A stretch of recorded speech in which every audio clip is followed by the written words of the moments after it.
Hi అండి అందరికీ. ఇవాళ హోమ్ మేడ్ పన్నీర్ ఎలా చేసుకోవాలో చూసేద్దాం పదండి. ఈ వీడియోలో నేను కొన్ని టిప్స్ అండ్ ట్రిక్స్ చెప్తానండి.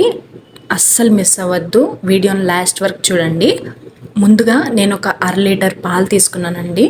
ఇక్కడ మీరు ఒకటి గుర్తుపెట్టుకోండి, ఎప్పుడైనా ఇరిగిపోయిన పాలతో పన్నీర్ చేయడం కన్నా ఫ్రెష్ పాలని మనం విరక్కొట్టి చేసిన పన్నీరే బాగుంటుందండి.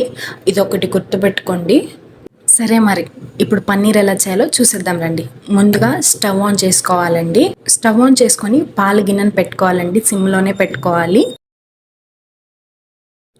ఈ పాలు వేడెక్కేలోపు మరో పక్కన ఒక గిన్నె తీసుకొని దాంట్లోకి 1 టేబుల్ స్పూన్ నిమ్మరసం తీసుకున్నానండి నేను. ఇక్కడ మనం తెలుసుకోవాల్సింది ఏంటంటే 1 లీటర్ పాలకి 2 టేబుల్ స్పూన్స్ నిమ్మరసం అండి. అదే 1/2 లీటర్ పాలకి 1 టేబుల్ స్పూన్ నిమ్మరసం. నేను తీసుకున్న నిమ్మరసంలోకి కొన్ని వాటర్ యాడ్ చేసుకున్నానండి. అలానే మీరు కూడా మీరు తీసుకునే పాలని బట్టి నిమ్మరసం తీసుకోండి.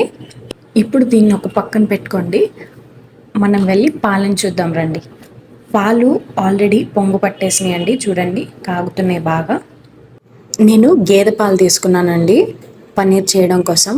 ఆవు పాలతో పన్నీర్ ఏమంత టేస్ట్ బాగోదు, గేదె పాలను మాత్రమే తీసుకోండి. ఒకవేళ మీరు ప్యాకెట్ మిల్క్ తీసుకునేటట్లయితే ఫుల్ క్రీమ్ మిల్క్ అని అక్కడ రాసి ఉంటుందండి పాల ప్యాకెట్ మీద, ఆ ప్యాకెట్ అయితేనే యూస్ చేయండి. బయట పన్నీర్ చేసే వాళ్ళు కూడా క్రీమ్ యాడ్ చేస్తారండి పాలల్లో. మనం అలా యాడ్ చేసే పని లేకుండా ఫుల్ క్రీమ్ మిల్క్ అని ఉంటుంది, అది తీసుకోండి. ఇక్కడ పాలు బాగా మరుగుతున్నాయి చూడండి.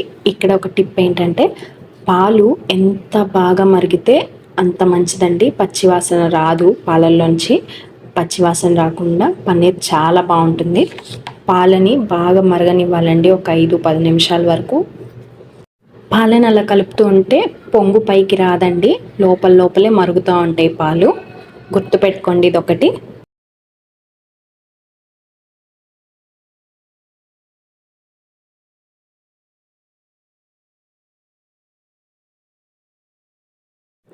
పాలు అలా ఒక 5 నిమిషాలు బాగా మరిగిన తర్వాత స్టవ్ ఆఫ్ చేసేసుకోవాలండి. స్టవ్ ఆఫ్ చేసిన తర్వాత అలా కాలుతూ ఉన్న పాలల్లోనే మనం తీసుకున్న నిమ్మరసం కలపాలండి. కలిపి బాగా గరిటెతో తిప్పాలి. ఇక్కడ ఈ నిమ్మరసం ప్లేస్లో సిట్రిక్ యాసిడ్ కానీ లేదంటే వెనిగర్ కానీ తీసుకోవచ్చండి. అందరికీ అవైలబుల్గా ఉంటుందని నిమ్మరసం అని చెప్పాను నేను. మనం గరిటతో కలుపుతున్నప్పుడు మనకు అర్థమైపోతుందండి పాలు విరిగేది. ఒకవేళ ఈ టైంలో కన్నా పాలు మీకు మొత్తం విరగనట్టు కానీ అనిపిస్తే ఇంకొక స్పూన్ నిమ్మరసం తీసుకోండి. ఇంకొక స్పూన్ నిమ్మరసం కానీ కలిపితే మొత్తం పాలు అనేవి విరుగుతాయి. నాకైతే మొత్తం విరిగిపోయినాయి, నేను ఇంకేం కలపట్లేదు. ఒకవేళ మీకు మొత్తం పాలు విరగలేదు అని మీకు అనిపిస్తే కానీ తీసుకోండి.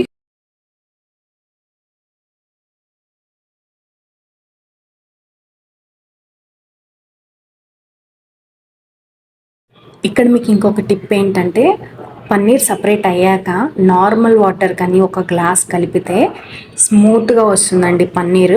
ఈ యొక్క టిప్ గుర్తుపెట్టుకోండి. ఇక్కడ నేను ఒక జల్లెబుట్ట తీసుకుంటున్నానండి చున్నీ సహాయంతో వాటర్ స్ట్రెయిన్ చేసుకోవడానికి. చూడండి నేను వీడియోలో చూపిస్తున్నాను కదా, వాటర్ని వడగట్టుకోవాలండి. ఆ వాటర్ని అంతా వడగట్టుకొని ఆ పన్నీర్ని బాగా వాష్ చేసుకోవాలండి. చాలా శుభ్రంగా వాష్ చేసుకోవాలి, ఎందుకంటే మనం నిమ్మరసం పిండాం కదా, ఆ నిమ్మరసం పులుపంతా పోవడానికి శుభ్రంగా క్లీన్ చేసుకోవాలి. 1-2 సార్లు క్లీన్ చేసుకోవాలండి. చూడండి నేను వీడియోలో చూపిస్తున్నాను ఆల్రెడీ. శుభ్రంగా క్లీన్ చేసుకోవాలి.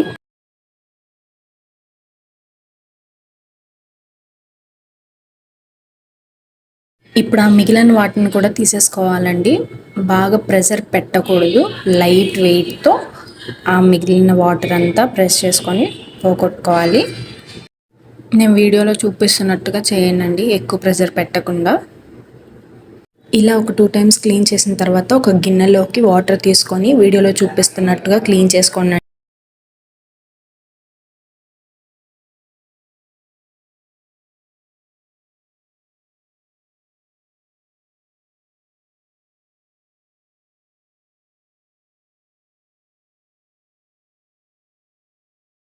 ఆ తర్వాత మనకి పన్నీర్ ఏ షేప్లో అయితే కావాలో ఆ షేప్లో పెట్టుకొని ఎక్కువ ప్రెస్ చేయకుండా, ఎక్కువ బరువు పెట్టకుండా ఓన్లీ కేజీ 2 kg వరకు మాత్రమే బరువు పెట్టండి.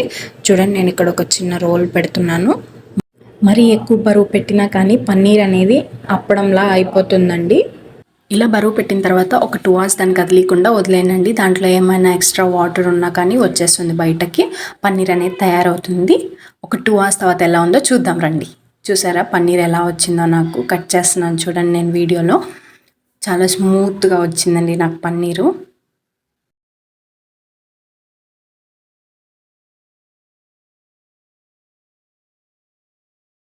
ఇక్కడ మీకు నచ్చిన షేప్లో కట్ చేసుకోవచ్చండి. నేను క్యూబ్స్లా కట్ చేసుకుందాం అనుకుంటున్నాను. చూస్తున్నారు కదా వీడియోలో పన్నీర్ నాకు ఎంత పర్ఫెక్ట్గా వచ్చిందో. ట్రై చేయండి, మీరు కూడా ట్రై చేసి ఎలా వచ్చింది ఏంటనేది నాకు కామెంట్ చేయండి. ఈ వీడియో మీకు నచ్చినట్టయితే లైక్ చేయండి, షేర్ చేయండి, సబ్స్క్రైబ్ చేయండి. ఇంకా చాలామంది సబ్స్క్రైబ్ చేయకుండానే వీడియోస్ చూస్తున్నారండి. సో ప్లీజ్ సబ్స్క్రైబ్ చేసుకోండి. ఇప్పుడు ఈ పన్నీర్ని ఒక ఎయిర్ టైట్ బాక్స్లోకి తీసుకొని ఫ్రిడ్జ్లో ఒక 2-3 days వరకు స్టోర్ చేసుకోవచ్చండి. అదేంటి 2-3 days వరకే అనుకుంటున్నారా? దీంట్లో మనం ఏ ప్రిజర్వేటివ్స్ వాడట్లేదు కాబట్టి, హోమ్ మేడ్గా ఇంట్లో ఎటువంటి కెమికల్స్ వాడకుండా చేసుకుంటున్నాం కాబట్టి మనం ఒక 2-3 days వరకు మాత్రం యూస్ చేసుకోవచ్చండి. లేదు 2-3 days కన్నా కొంచెం ఎక్కువ రోజులు, ఒక 2 days 3 days ఎక్కువ రావాలి అనుకుంటే మాత్రం ఆ బాక్స్లో కొన్ని వాటర్ పోసి స్టోర్ చేసుకోవచ్చండి. కానీ ఒకటి గుర్తుపెట్టుకోండి, ఆ వాటర్ మాత్రం డైలీ మారుస్తూ ఉండాలి. అలా అయితేనే పన్నీర్ ఇంకో 2-3 days వరకు మాత్రం ఉంటుంది.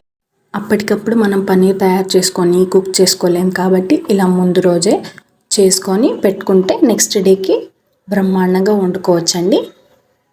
చూడండి, నేను ఇక్కడ చూపిస్తున్నాను పన్నీర్ ఎంత బాగా వచ్చిందో, ఎంత స్మూత్గా వచ్చిందో. మీరు కూడా ట్రై చేయండి.